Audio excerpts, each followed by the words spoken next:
Hey y'all, some of y'all is blessed and some of y'all is messy. In this video, we're going to talk about what the future might hold for YNW Bortlen. YNW Bortlen has been charged alongside YNW Melly in the unaliving of their two friends, YNW Juvy and YNW Sakchaser. Rest in peace.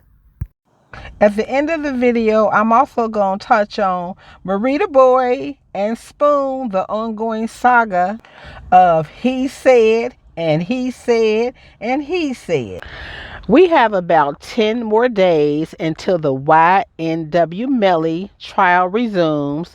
Also, YNW Bortlen, he was in court a few days ago, and I hear his trial is going to start in August. YNW Bortlen has a lot to consider. If he takes the stand against YNW Melly and Melly is convicted, then his music career is over, because YNW Melly, by him being more popular than YNW Bortlen, everybody in the industry is going to really turn against Bortlen. But even if raising the question if YNW Bortlen should testify, then that's assuming they are guilty. And again, for me, I'm going to wait until all the evidence is in, until the trial. I'm going to give these young black men a fair shake. I want to hear everything that's involved in the case. I wonder who Bortlen is living with, because if his mother, according to, I guess, Spoon and Merita Boy, if his mother is on drugs and his father has been in and out of prison and he got shot over this incident, I don't know if it's related to this incident. It's kind of muddy. We don't was YNW Bortlen's father shot because of YNW Bortlen, or was it a drug deal gone bad? I've never really gotten clarity on that.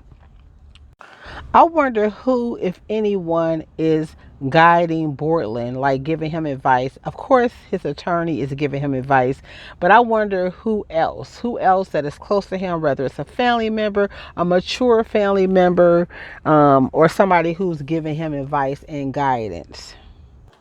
Spoon, YNW YNW Juvy's dad, in his channel Spoonful of Game, he said something very interesting. He said, I don't know how Melly got out on them, meaning how Melly got that off on them, because YNW Sakchaser and YNW Juvy is the steppers. Steppers in slang term mean hitters. Hitters, that was back in Tupac them day. He was a hitter. He was a stepper. Stepper just mean one who will do the deed, who will make you unalive. I really feel for YNW Sakchaser and YNW Juvy, because, as I said, they didn't deserve this. They did not deserve this. None of them was what school did they attend? What we haven't heard about these young men is, what school did they graduate from? Where did they work? Now, we did hear that YNW Juvy kept several jobs, but what were they into? Spoon be giving up all the business. Spoon said that YNW Melly and YNW Juvy had contacted him days before YNW Juvy was made unalive and asked him to purchase weapons for them. Y'all seen from a text that Melly had also asked Jamie, I think this was after the unalive situation, to purchase weapons for them. So what about them? Even after you leave this earth, how you live, the dash between your birth and your death, it means something. So their characters gonna come into play. Where did they work? Where did they go to school? Who are these people? Okay, we know that they are artists. We know that they are all talented. But what else? I mean, people want to know that. And I think that's an important question to ask and answer. If I was advising Bortlen, I don't really know how I would advise Bortlen, because if you say, Bortlen, take the take the stand against Melly, then you're saying y'all are guilty. And what Bortlen and them is saying is was a drive-by. And I know the evidence is coming in. Again, I'm waiting to the end of the trial, so I don't know what I would advise that young man to do. It could have been any one of them. The roles could have been reversed. We could be sitting, I could be sitting here talking about Sack and Juvy getting on YNW Melly and YNW Bortlen ass. And so even if it was the roles were reversed, I wouldn't want to see the death penalty.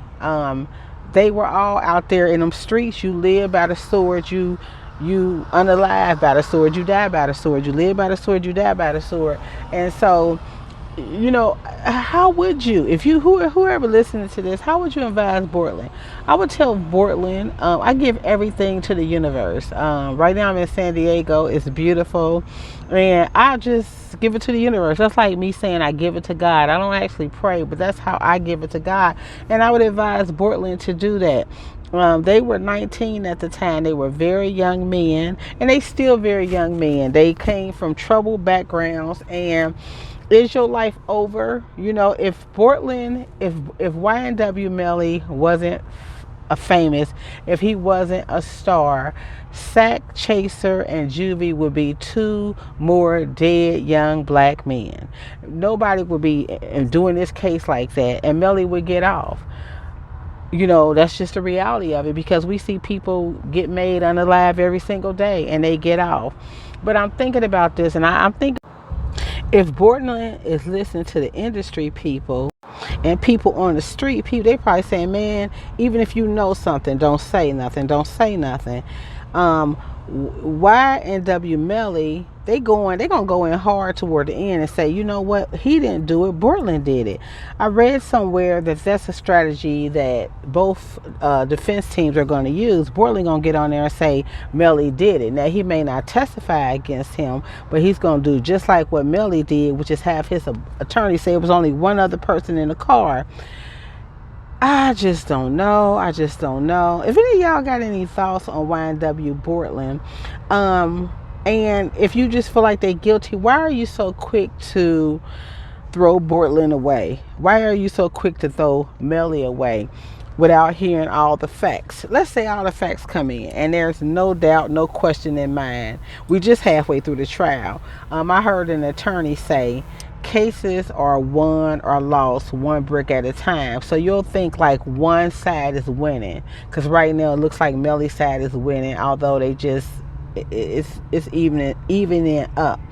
But cases are won or lost one brick at a time. I personally think it's going to be a mistrial. For the simple fact is the death penalty is on the table, and you cannot give. Florida is pro-life, wink wink. They only pro-life when you're in the mother's stomach, but when you get out, we know these pro-lifers care little about black and brown men. So I think it's going to be a mistrial, and I don't know what to say to Bortlen. That's why I write, because writing helps me untangle the hard knots. Now this case is very hard for me, but now let me use up, as I said, I've used 80% on positivity, being blessed. Now let me do a little 20% messy in this. So Spoon and Merita boy is still he said this, and it's a mess. I mean, Spoon, they trying to come out, with a lot of stuff against him, and to Spoon, and I'm gonna say this about Spoon. Spoon did his live, and as I was driving today, I would listen to a little bit more of his live. And one thing he said is, I don't owe nobody nothing. I ain't gotta tell y'all nothing. Y'all, I don't owe y'all nothing. And I couldn't agree with him more. Why should he come on there and tell y'all all the details? Y'all read the details, and so why should he come over there and be like, yeah, I see what had happened was, I was on some drugs and I put my hand in my daughter's, I wouldn't tell nobody nothing either. He don't owe that to y'all. He don't even owe that to Merita boy. He don't owe you any explanation. As Spoon said, he really just got started on YouTube. It'd be different if he was Merita Boy, who has built like a small following.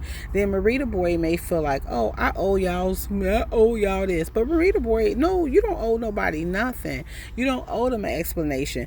Merita Boy might want to do it out of courtesy, which I still think what he did was full of BS. But Spoon don't owe anybody anything. It's a private family matter. And he did not answer the questions. But why should he answer questions from his haters or his followers? What do he owe people? So I have to agree with him on that. Like, he don't owe nobody nothing.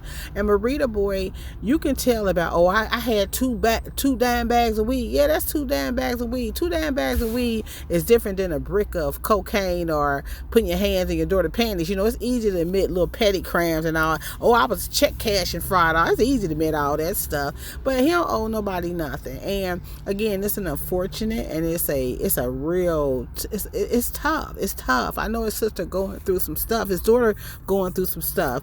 I seen that picture he put on his page. I think he took it down, but she was turning her head. She didn't even want to be seen, in the picture. So I'm just wishing healing all around. I'm wishing healing. If you've done something like that, or you got that desire, you need therapy, you need counseling. But I think he needs that anyway. You lost a child, you might have been attracted to your child. I mean, and he seemed like he talked about his daddy like it was a good daddy, and like he had a good childhood. So y'all, it's just a mess. What y'all got going on? What, if anything? Are you relaxing, or are you 24/7 Melly case? What, are you getting some self-care in? Let me know. But anyway, some of y'all is blessed and some of y'all is messy. Stay blessed. I forgot to explain this cartoon. I was trying to do this cartoon and put Melly's face in it, because Melly kind of reminded me of Rudolph. I wrote an article on that on Medium. It was my way to try to process and understand this case to be in somebody else's shoes. So I created this character, YNW Rudolph. But it's a long story. But anyway, y'all, stay blessed.